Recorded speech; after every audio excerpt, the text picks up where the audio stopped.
Yan mga ka-vlog, ito na nga pala yung building na binablog natin noon. Kaya mga ka-vlog, ito kita nyo. Ayan. Nilagyan natin ng firewall, parang pader sa gilid. Para pag bumabagyo, protection ng yero. Ayan. Pansin nyo. Ito nga pala mga ka-vlog.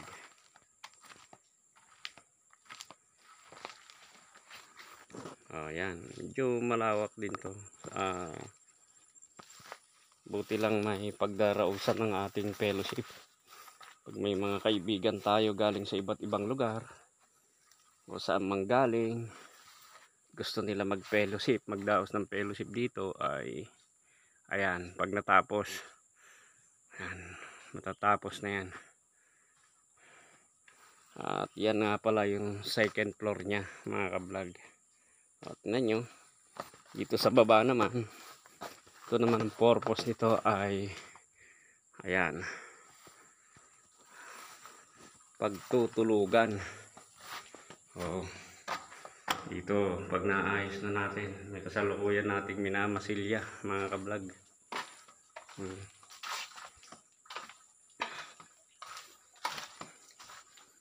Yan, hindi pa kasi natin na pagtutuunan ng pansin, schedule lang yan, yun po yung loob niya. Yan, may namasilya na tayo. Yan, matibay po yan dahil para siyang talagang sa ilalim. Ito nga pala, pansin nyo.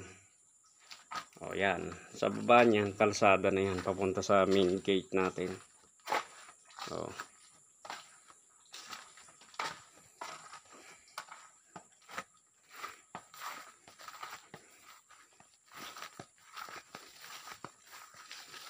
meron din tayo doon mga kubo, yari din sa bayog. Ito nga pala yung tinatawag nating middle house. Kasi may plano tayo dito sa bukid, loobin ng Panginoon. Yung kasing sa baba doon, sa baba. Yan, yung dalawang kubo na yan. Yan po yung lower house. Ito naman yung middle house po natin. Yan. Iaayos natin yan. Lalagyan natin ng ilaw, solar. Yan. At siyempre, pag gustong mag-stay ng ilang araw dito, dito ay tahimik mga ka-vlog. Yan, medyo pababa po tayo. Yan.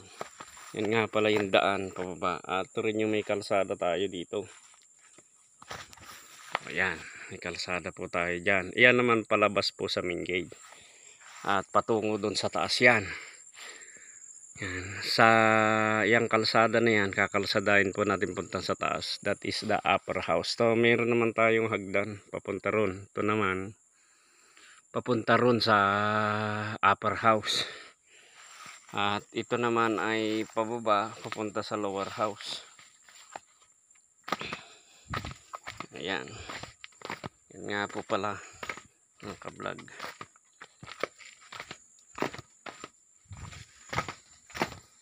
Ito naman yung gate natin palabas. Ito nga palang natin na ito. Malawak ang loob niyan. Ayan. Kompleto rin yan. May dalawang papag sa loob. Pwede mag-stay. Ayan. Yan nga pala ang pinanggalingan natin kanina mga ka-vlog. At tayo ay naghahakot ngayon ng buhangin na nasa landra kasi magpapalitada tayo doon sa wall ng second floor. Okay, thank you for watching. God bless sa inyong suporta.